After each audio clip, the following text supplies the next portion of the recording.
Selamat pagi semuanya, Bapak Ibu semua. Apa kabar hari ini? Sehat ya? Dan Mas Isdar juga punya banyak pengalaman. Selain beliau juga lulusan dari Universitas Indonesia dari psikolog, dan beliau banyak pengalaman-pengalaman di banking, energy and mining, manufacturing, dan juga FMCG. Ya, Mas Isdar, apa kabar hari ini? Alhamdulillah, baik. Alhamdulillah. Pada hari ini kita memang lagi banyak ramai membicarakan tentang talent acquisition. Nah, di sini problemnya adalah memang seperti yang kita tahu bahwa kita orang HR kadang-kadang suka tarik-tarikan ya. Akhirnya terjadi yang namanya talent war lah gitu. Nah, nanti Mas Isdar, teman-teman semuanya akan sharing kepada kita bagaimana kita bisa memenangkan talent war khususnya di Indonesia, atau bahkan mungkin kita mendapatkan expert dari luar negeri dengan tips dan strateginya yang biasa dilakukan oleh Mas Isdar dengan timnya yang ada di Mercer. Dan silakan waktunya untuk Mas Isdar, saya persilakan untuk waktu dan tempat. Monggo Mas. Terima kasih Mas Hakim. Assalamualaikum warahmatullahi wabarakatuh. Saya ini sebelum masuk Mercer, saya masuk Mercer tahun 2019 teman-teman. Dan saya in charge untuk sektor financial services dan juga energy mining and chemical. Sebelum itu, saya sebelumnya pernah menjadi HR Director di Permata Bank, lalu pernah menjadi Chief HR Officer di Manulife Indonesia, dan juga Senior Vice President and Head of HR Partners di HSBC Indonesia. Nah, sebelum itu, saya juga pernah menjadi Direktur Finance dan juga Operational Director di sebuah perusahaan alat berat, dan sebelumnya 9 tahun saya bekerja sebagai konsultan. Nah, jadi saya dari konsultan balik ke konsultan nih sekarang. Jadi 9 tahun di Lembaga Psikologi Terapan Universitas Indonesia. Nah, mungkin itu perkenalannya. Dan teman-teman, how to attract talent in talent war. Jadi memang kita tahu bahwa attract talent ini adalah salah satu hal yang paling penting. Karena kita tahu kenapa kalau misalnya di pertandingan atau di kompetisi NBA, drafting pemain itu very important. Kualitas tim kita itu sangat ditentukan oleh orang-orang yang kita rekrut. Dan saya pikir topik ini adalah topik yang menarik teman-teman, karena kita tahu bahwa tahun lalu sebagian besar perusahaan di Indonesia itu ngerem untuk melakukan akuisisi gitu ya. Dan di tahun ini seperti yang Mas Hakim tadi sampaikan, kita lihat udah mulai menggeliat. Jadi ini kira-kira teman-teman presentasi saya akan banyak bicara soal data gitu ya, karena teman-teman tahu Mercer punya data yang luar biasa besarnya. Kemudian saya akan membagikan kira-kira pandangannya Mercer soal bagaimana attract talent. Dan yang terakhir saya akan share kira-kira best practices yang dilakukan oleh banyak sekali company yang berhasil menjadi company yang luar biasa hebat. Yang pertama teman-teman, ini adalah key industry trend. Jadi di Indonesia saat ini kita bisa ketahui dan kita bisa pahami bahwa digital economy ini shaping our country. Yang pertama dari digital economy gitu ya, kita bisa lihat bahwa Indonesia ini menjadi negara yang paling menonjol, paling kuat digital ekonominya dibanding negara lain di Southeast Asia. Kita punya 137 juta konsumen yang menjadi konsumen digital ekonomi ini, gitu ya. Dan ini akan meningkat terus sampai tahun 2025. Kemudian faktor yang kedua adalah non-metros growth. Yang saya maksud dengan metro adalah metropolitan city yang ada di Indonesia, ada 6 city.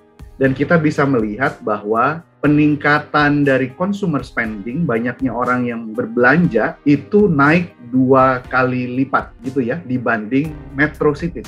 Kenapa? Karena tadinya orang nggak punya akses untuk berbelanja, orang mesti datang ke Makassar, ke Medan, ke Surabaya, ke Semarang, ke Jakarta, ke Bandung untuk berbelanja. Tapi sekarang, even dari Tulung Agung sekalipun, even dari Luwu Utara sekalipun, even dari daerah yang paling terpencil sekalipun, actually they can shop dengan melalui tentu saja digital ekonomi. Dan yang ketiga teman-teman adalah bonus demografi yang Indonesia punya nih. Jadi Indonesia ini tahun 2019 punya 180 juta workforce, sebagian diantaranya itu berumur dari 20 sampai 35 tahun ya. Jadi ini adalah bonus demografi di mana ini adalah orang-orang yang bisa bekerja dengan sangat produktif. Jadi ini adalah tren yang shape Indonesia ekonomi dan our workforce sekaligus. Digital ekonomi yang tadi saya ceritakan ini di couple gitu ya. Jadi maksudnya dia ini dibarengi dengan new technology. Kita lihat teknologi yang luar biasa pesat berkembang saat ini. Mungkin bisa kita sebut 4 bagian besarnya itu adalah robot processing automation atau robotik. Ya, teman-teman kalau yang ada yang bekerja di insurance, proses ini pertama kali diperkenalkan oleh Prudential dan ini menghapus workforce yang ada di middle gitu ya. Jadi dari klien, dari customer itu langsung ke bagian nyetak polisnya gitu, dan bahkan polisnya sekarang pun bisa diberikan secara elektronik gitu ya. Jadi banyak sekali proses yang dipangkas dan banyak sekali proses yang dikurangi. Yang berikut adalah Internet of Things. Kita bisa melihat banyak sekali hal yang bisa dikendalikan lewat internet, banyak sekali hal yang bisa didapatkan dengan internet. Yang berikut adalah Artificial Intelligence, terutama kita lihat dari machine learning gitu ya. Google Health itu menemukan bahwa mereka bisa mendeteksi breast cancer itu 2 kali lipat atau mungkin sekitar 90% akurasi dibanding dokter radiologi yang paling hebat sekalipun di dunia ini. Jadi kita bisa lihat bagaimana teknologi shaping our world. Dan yang terakhir adalah tentu saja cloud infrastructure and security ya. Apa-apa kita taruh di cloud sekarang.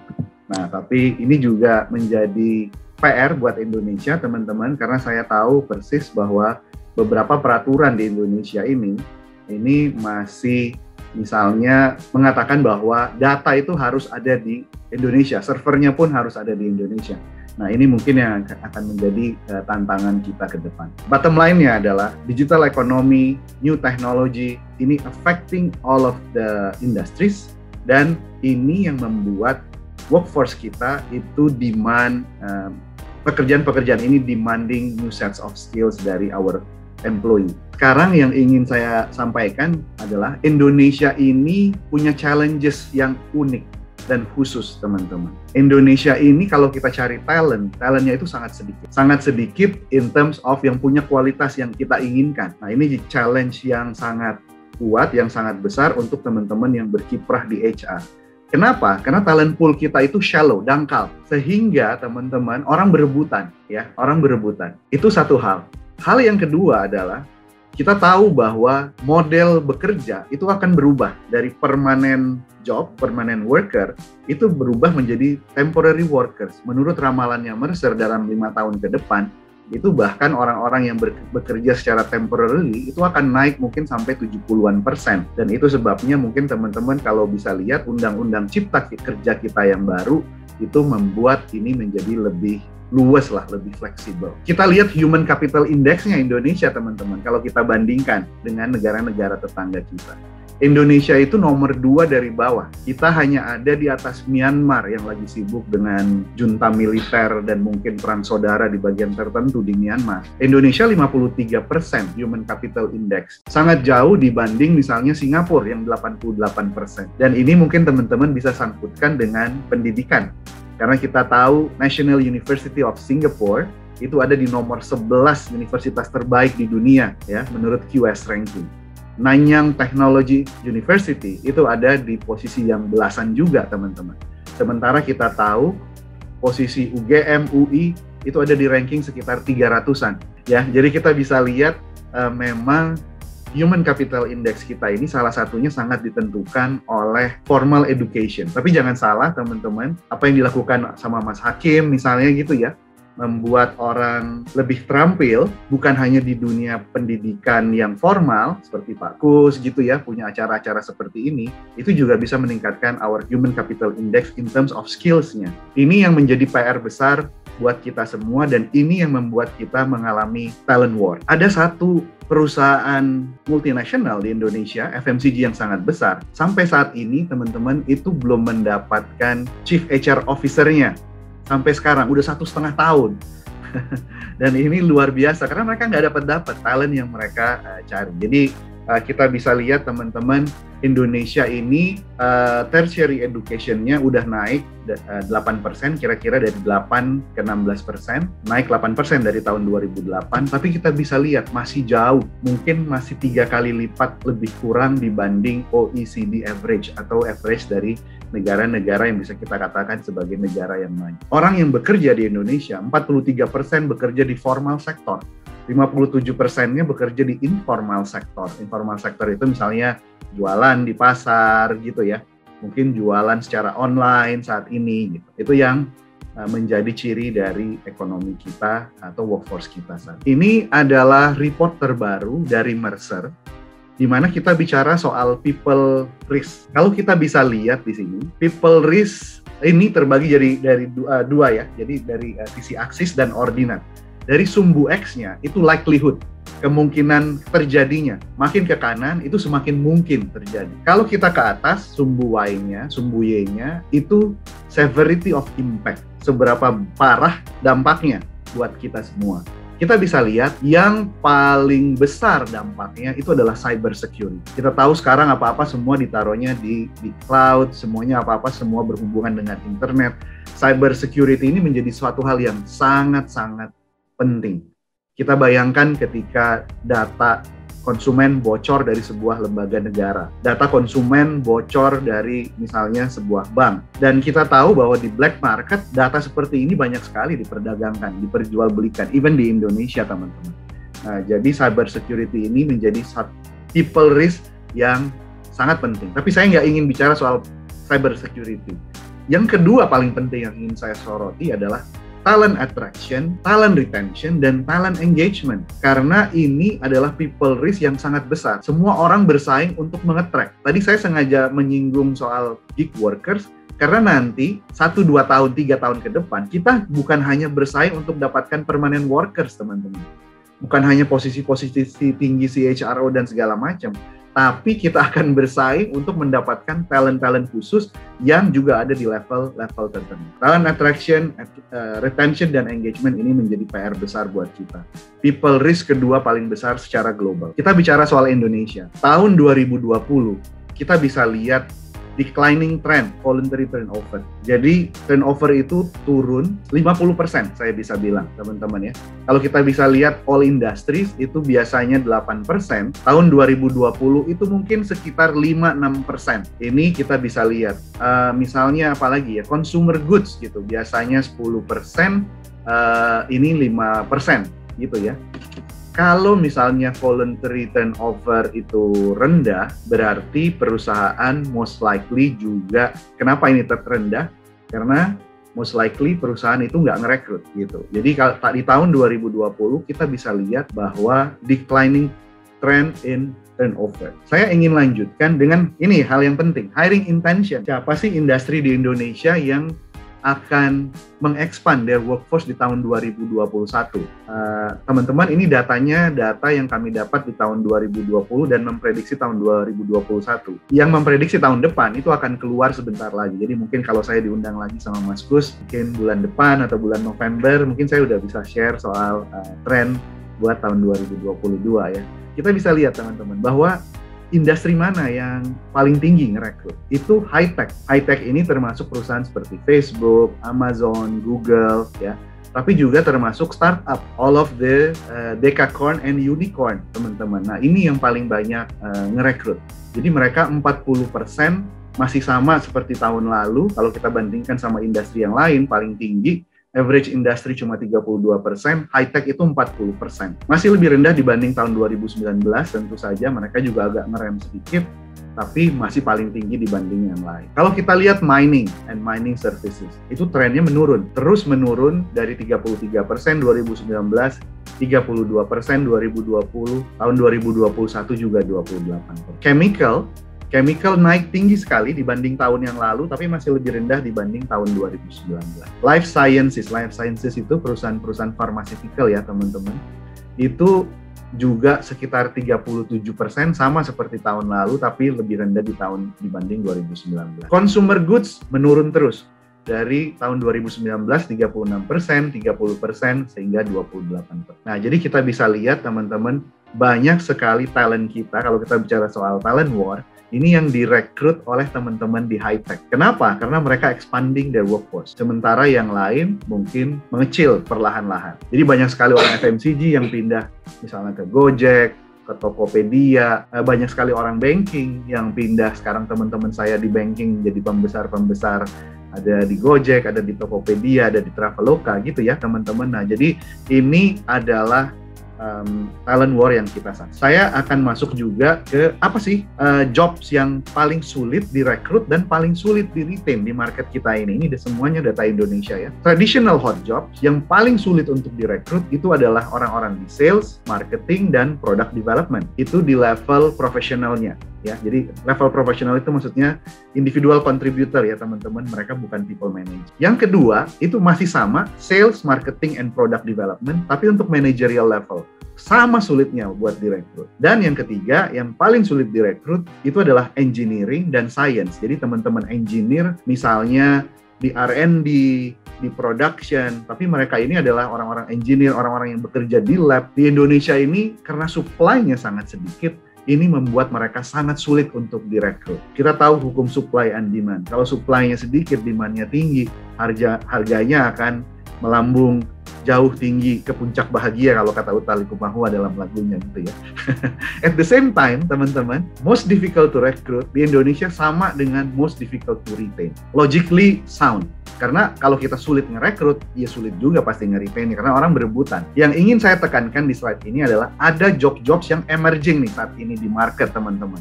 Data analytics dan business intelligence ya. Ini menjadi hot jobs di market kita. Yang kedua, IT application development, orang berebutan teman-teman. Nah, yang ketiga adalah creative and design. Jadi ini adalah 3 emerging hot jobs di market kita. Kalau kita bicara di dunia ini, skill seperti apa sih yang paling banyak dicari? Karena orang sekarang banyak bekerja dari rumah, bekerja sendiri, maka skills yang diprediksi menjadi hal yang paling dibutuhkan itu adalah self-management atau prioritization skill. Yang kedua adalah collaboration skills, gitu ya. Bagaimana kita mampu bekerja sama dengan orang lain.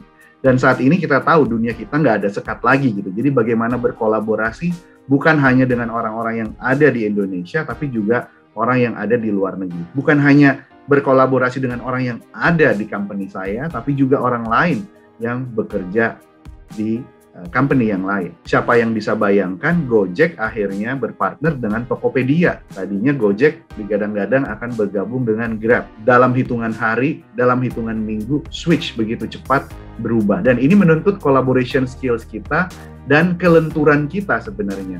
Growth mindset dan juga empathetic management gitu ya. Empati kita itu sangat dibutuhkan. Jadi 5 besarnya adalah prioritization skill,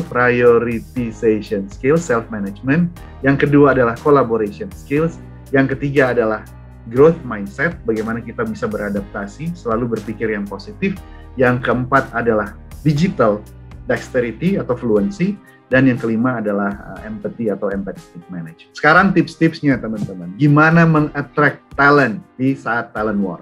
Ini adalah talent value proposition yang menurut Mercer harus dimiliki oleh company untuk bisa merekrut dan meretain talent. Dan ini harus dilihat secara holistik. Jadi kita bisa lihat ada 3 level di sini teman-teman. Yang level yang paling bawah yang kita sebut sebagai level kontraktual. Jadi ini biasanya sibuk kita lakukan ketika kita merekrut orang pertama kali mereka kontrak dengan kita. Nah, ini compensation and benefit. Dan ini adalah basisnya, teman-teman. Jadi jangan salah. Wah, zaman dulu penting, zaman sekarang nggak penting. Nah, that's wrong. Sama pentingnya. Karena kami punya riset bertahun-tahun berturut-turut, yang paling penting itu tetap cash. Cash is the king.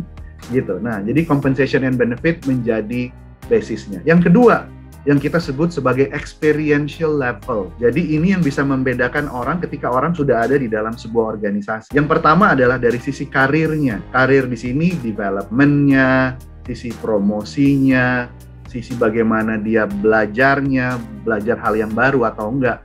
Yang sebelah kanannya adalah well-being. Well-being bicara soal financial, emotional, dan juga physical. Di zaman COVID, emosional menjadi part yang sangat penting saat ini. Nah, di atasnya ini yang kita sebut sebagai level emotional. Nah, jadi kalau saya dapat purpose of my life yang sesuai dengan purpose of my company, ini match. Dan ini yang akan membuat saya sangat tertarik dan akan stay in my company saat ini. Itu kurang lebih, teman-teman. Nah, saya ada tambahan sedikit bahwa saat ini ini di level kontraktualnya di antara compensation and benefit, ini ada tambahan satu unit baru atau satu terms baru yang kita sebut sebagai flexibility. Jadi di zaman ini dan di zaman ke depan, kalau nggak ada flexibility at work, kita akan sulit buat ngerekrut teman-teman. Ya, talent value proposition, compensation, flexibility, benefit, level contractual, level experiential, career and well-being. Level yang ketiga adalah purpose. Jadi kalau ada company yang bagus, merekrut orangnya gitu ya, package-nya bagus, tapi mereka nggak peduli dengan well-being-nya, dihajar terus. Wah, ini zamannya engkau saya peras sampai habis gitu ya. Itu mempengaruhi well-being mereka, percaya sama saya teman-teman, they will leave our company. Jadi ini adalah holistic view, holistic factors yang harus kita pertimbangkan ketika kita ingin mengattract dan ketika kita ingin meretain talent. Jangan lupa soal purpose gitu. Nah, orang tahu lah kita company besar. If they don't know your purpose, you don't tell your purpose to the market, ini akan menjadi sulit, teman-teman. Nah, jadi employee value proposition yang berisi purpose, high mission itu menjadi sangat penting. Saya lanjut dulu teman-teman. Yang dicari juga oleh orang-orang yang bekerja itu yang namanya employee experience. Ini model dari employee experience-nya Mercer yang kami sebut sebagai 4E's. Yang pertama adalah empathetic. Kita harus berempati sama karyawan kita, dengerin mereka, take care mereka. Makanya penting soal well-being.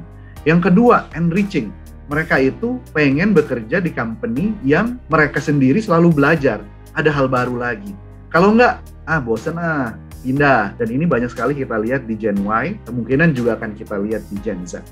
Yang berikut, efisien. Ya ampun, mau hire orang aja, bosnya tunggu dulu ya, 3 minggu baru diputusin. Udah keburu diambil orang. Orang ingin bekerja di company yang prosesnya efisien, sistemnya itu mumpuni, nggak lama. Yang terakhir adalah embracing. Make me feel like I belong. Jadi saya ini punya company ini dan saya bisa bring myself genuinely ke tempat kerja. Itu yang dicari. Menurut Global Talent Trend-nya Mercer tahun 2021, apa sih faktor atau komponen yang membuat employee respect terhadap sebuah company dan ini yang bisa mengattract? Balik lagi kita bisa lihat teman-teman sense of purpose. Kalau kita lihat tadi talent value proposition itu ada di purpose, 37% seperti itu. Concern for the environment and social equity 36%, itu sama letaknya ada di top of the pyramid. Physical, psychological, and financial well-being ada di 49%, adanya di well-being experiential level. Responsible rewards itu ada di level yang contractual. Jadi kita bisa lihat teman-teman, kalau kita ingin attract people, kita harus punya faktor-faktor ini. Responsible reward, maksudnya responsible rewards itu adalah rewards yang kira-kira cukup fair, bisa dikomunikasikan dengan baik gitu ya. Makanya sekarang kita punya yang namanya Permen Susu ya, Peraturan Menteri Tenaga Kerja soal struktur upah dan skala upah, itu sebenarnya bagian dari responsible reward. Transparency in rewards. Gen Y, apa sih yang mereka inginkan? Mereka pengen banyak belajar soal long-term financial planning, teman-teman. Tapi sayangnya kita bisa lihat di sini misalnya ya, hanya 1 dari 4 company yang provide financial education for employees. Jadi apa yang di-search, apa yang di-seek for oleh Gen Y, itu mereka nggak dapat. Karena mereka 75%-nya ingin itu. Jadi cuma 1 dari 3 yang dapat itu karena cuma 23% yang menyediakan financial education untuk itu. How to stay ahead juga. Kalau teman-teman ingin rekrut orang-orang yang sulit didapat seperti yang saya bilang tadi, hard to recruit, difficult to retain, emerging job, then we need to pay them with premium pay. Jadi jangan bilang, susah ngerekrutnya. Kenapa susah? Yang mereka nggak mau nerima gajinya. Emang lu offernya berapa?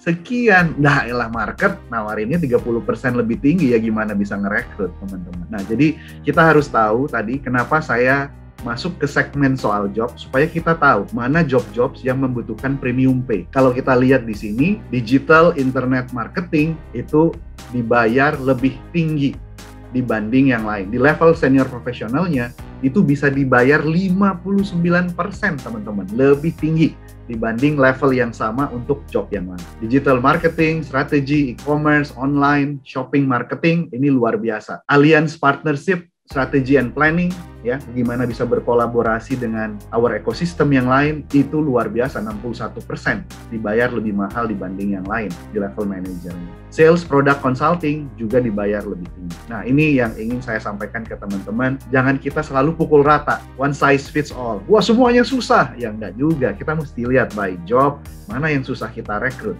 Nah, gitu ya, juga by industry. Nah, teman-teman, yang berikut untuk menge-track orang, kita harus lihat juga benefit trends-nya. Tadi kalau compensation and benefit, compensation ini saya udah bicarakan soal premium pay, kita bisa lihat kenaikan yang luar biasa tinggi di flexible benefit gitu ya. Flexible benefit ini sekarang menjadi tren dan juga flexible working hours gitu ya. Sekarang 37% dan 9%. Support on employee mental health, employee assistance program, mereka bisa kontak dengan psikolog seperti kontak Halodoc gitu. Itu menjadi sebuah hal yang penting. Working from home arrangement itu menjadi penting saat ini, saat pandemi ini, naik dari 19% jadi 26%. Jadi benefit-benefit seperti wifi gitu ya, internet, provider, biayanya ditanggung oleh company itu naik. Yang kita lihat tinggi sekali naiknya adalah in-house sport facilities. Karena orang nggak bisa lagi pergi ke gym. Kita sportnya di rumah gitu. Bahkan mungkin teman-teman juga ngalamin, keluar rumah aja dalam satu kompleks aja takut gitu. Karena di kompleks kita banyak banget yang kena COVID. Nah, itu menjadi tren. Jadi, tren ini teman-teman nggak berarti teman-teman harus ikutin, tapi paling nggak teman-teman aware that this is the trends in the market saat ini. Nah, jadi teman-teman, kalau kita bicara reward itu saat ini dan ke depan, menurut prediksi kami di Mercer, itu akan berkisar pada 3 hal. Yang pertama adalah agile reward. Agile reward itu adalah reward yang dibayarkan ketika teman-teman berprestasi. Yang berikut adalah pay for skills. Jadi sekali lagi teman-teman, ke depan skills ini menjadi new currency. Dan kami memprediksikan kenaikan gaji itu nggak lagi berdasarkan inflasi, nggak lagi berdasarkan performance, tapi akan berdasarkan berapa banyak skills yang kita acquire. Nah, yang ketiga adalah personalized reward. Jadi nggak bisa lagi semua benefit sama buat semua orang. Teman-teman Gen Y itu banyak sekali yang rumahnya aja udah 2 dibeli nama papa mamahnya gitu. Kita bisa lihat bahwa di tahun 2021, 52% itu bilang mereka akan stay ahead dengan flexibility. Dan flexibility ini jangan salah teman-teman, saya nggak bicara cuma kerja dari rumah atau kerja dari kantor, tapi all components of flexible working-nya, di mana, where ya, di mana, when, kapannya, what, apa yang dikerjakan, how, gimana cara ngerjainnya, juga who, siapa yang ngerjainnya, bisa dikerjain robot, bisa dikerjain AI, bisa dikerjain teman-teman gig workers, ini menjadi tren. Retirement juga menjadi suatu hal yang perlu kita pertimbangkan. Banyak company di Indonesia nggak terlalu peduli soal retirement, tapi retirement ini menjadi hal yang penting. Kenapa teman-teman? Karena 77% dari employee yang ada saat ini itu bilang mereka masih mau kerja even mereka udah di retirement. Yang berikut juga menjadi tren nanti. Jadi zaman sekarang orang itu pekerjaan itu lebih banyak teamwork, agile, metodologi itu sangat-sangat kolaboratif gitu ya teman-teman. Kemudian yang berikut misalnya di kolom yang kedua ya, creative monetary rewards. Di Cina itu ada perusahaan yang ngasih $250 sebulan semacam voucher, dikasih, bisa diuangkan, bisa dipakai buat apa aja. Kita bisa kasih ke orang tua kita. Yang non-monetary rewards, di bawah kita bisa lihat misalnya peer-to-peer recognition program gitu ya. Orang kalau ngasih recognition nanti dikasih sesuatu sama company. Itu akan menjadi tren. Dan teman-teman, itu mengakhiri presentasi saya.